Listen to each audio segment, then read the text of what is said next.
Hi there. My name is Christopher Brehmer, and I'm a product manager with Seilevel Bluefish Group.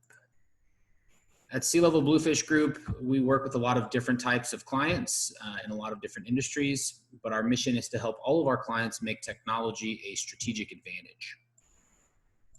So if you've seen some of the other videos I've done, you know kind of what this video series is about, but just as a quick refresher, essentially we recognize that everyone is impacted by COVID in different ways, but a lot of us are stuck at home right now. And so our hope is that we can produce these videos that will allow you to learn about something that's both valuable and interesting without taking up too much of your time, without costing you anything, and without requiring you to leave your home. So the topic of today's video is what we call requirements modeling language, or RML. So at Seilevel Bluefish Group, we emphasize the use of visual modeling on all of our projects, specifically requirements modeling language when we are dealing with requirements. So RML is essentially a toolbox of models that you can pick and choose from as needed and apply on your projects to help you visualize things, and with the end goal of arriving at high quality requirements. So not any one project is going to use all of the models in the language, but most of them will use more than one. It kind of equates to system complexity, right? The more complex the system is that you're working on, the more models might be applicable in that scenario. So why the focus on visual modeling? We could spend a lot of time talking about the benefits of looking at things in a visual format and discussing things in a visual format. But essentially, the four primary benefits that we always call out are, first and foremost, you can organize large sets of information. You can focus on a subset of that information. You can give context to details where you might otherwise not have context. And you can find what's missing, which is a really critical thing. When you look at something in a visual format or a visual diagram as opposed to just a list, it becomes much easier to say or to identify what's missing from that visualization.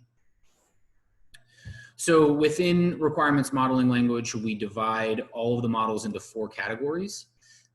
Objectives models describe the business value of the system or the development investment that's being made.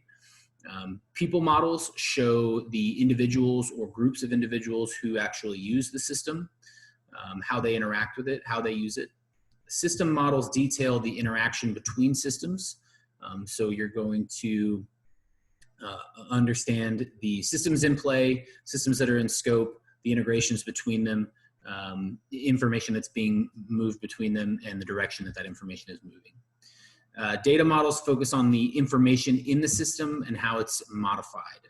So we typically look at data models in terms of in business terms, but data models focus on how data is used and transformed within the ecosystem. So here is a collective list of all of the models within requirements modeling language. So the four categories that we just talked about correspond to columns on this slide. And so starting at the left, you have objectives models, and then people models, and then system models, and then data models. In yellow at the top, we have what we call bounding models. So for each category of model within requirements modeling language, there's a bounding model. And ideally, your bounding models are produced, validated, and have buy-in early on in the project.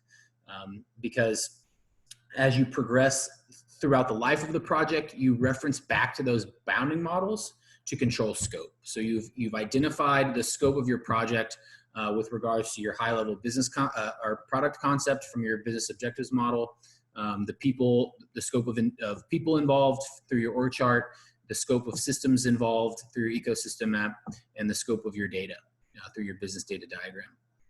And so as you start to have some difficult scope creep type conversations throughout the life of the project, you rely back on your bounding models to keep things in perspective and mitigate that scope creep as much as possible. So here's a really high level look at how we get to requirements from visual models and how some of the visual models feed into one another.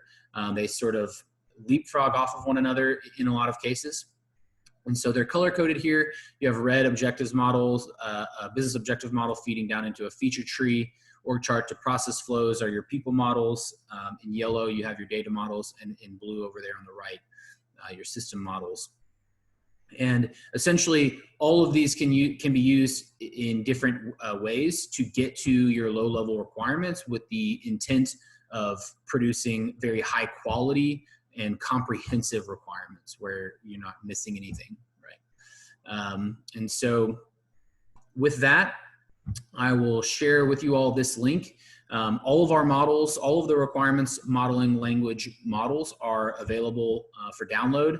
The templates are available for download from our website. I would highly encourage you to do that. It's absolutely free. And we would love to hear from you about how you're using the models, what you think about requirements modeling language, if you've ever used anything like this on your projects before. So join the conversation and get in touch. So with that, I will bid you all adieu. Have a wonderful weekend and stay safe.